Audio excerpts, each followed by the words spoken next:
അപ്പച്ചൻ നമ്മുടെ പുറകെ തന്നെ ഇങ്ങോട്ട് പുറപ്പെട്ടതാണെന്ന്. എങ്കിൽ പിന്നെ ഇത്രയും സമയമായില്ല. നീ വാ.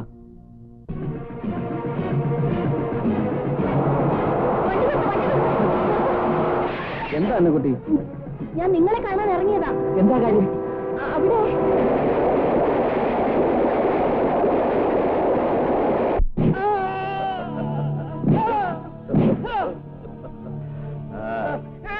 സന്തോഷിക്കാം. ഈ വോട്ട് കമ്പനി ഉൾപ്പെടെയുള്ള ഞങ്ങളുടെ എല്ലാ സ്ഥാപനങ്ങളും ജപ്തി ചെയ്യാനുള്ള ഉത്തരവ് കോടതിയിൽ നിന്ന് വന്നിട്ടുണ്ട്. എന്താ ചാക്കോച്ച ഈ പറയണേ? നിങ്ങളുടെ വീഴ്ച കണ്ട് കൈ കൊട്ടിച്ചിരിക്കാൻ അത്ര മനസാക്ഷിയൊന്നും ഇല്ലാത്തവനല്ല ഞാൻ. തലമുറകളായിട്ടുള്ള വൈരാഗ്യമൊന്നുമില്ല നമ്മൾ തമ്മിൽ. എന്ന് ചുങ്കത്തറയിലെ തൊഴിലാളി ചുങ്കത്തറക്കാരോട് തന്നെ മത്സരിക്കാൻ തുടങ്ങിയോ അന്ന് തുടങ്ങിയതാ ഇതല്ല. സ്വന്തമായി തുണിക്കട തുടങ്ങാൻ പോണ തീരുമാനം അവസാനം വരെ ഒളിച്ചു വെച്ച് വലിയ സമർത്ഥരാകാൻ നോക്കിയില്ലേ? അന്ന് ഞങ്ങളെ പിന്നിൽ നിന്ന് കുത്തിയതിന്റെ പകയാ കാര്യങ്ങൾ ഇവിടെ വരെ കൊണ്ടെത്തിച്ചത്. ചാക്കോച്ച, തന്റെ തെറ്റിദ്ധാരണ മാറ്റാൻ എനിക്ക് കഴിയില്ല. ഇപ്പൊ എന്താ വേണ്ടത്? ഇഞ്ചക്കാടൻ മത്തായിയുടെ മരണം, അതിൽ കുറഞ്ഞ ഒന്നുകൊണ്ടും ഇനി ഞങ്ങൾ തൃപ്തരാവില്ല. ഒയ്യടാ.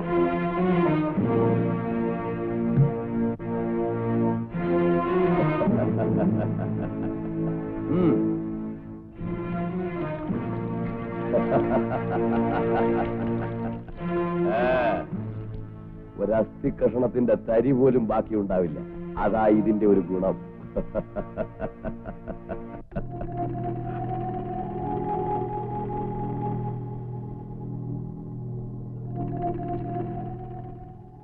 അപ്പൊ നമുക്ക് കൊളുത്താം അല്ലേടാ പിള്ളേരെ?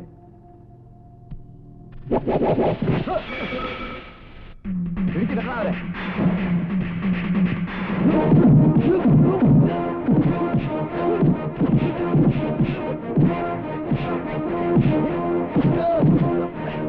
അപ്പച്ചൻ പറഞ്ഞതുകൊണ്ട് ഇത്രയും കാലം ഞങ്ങൾ ക്ഷമിച്ചു. ഇനി എന്താ ചെയ്യണം? അടിച്ചു നേരത്തരോ.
നിർത്ത്.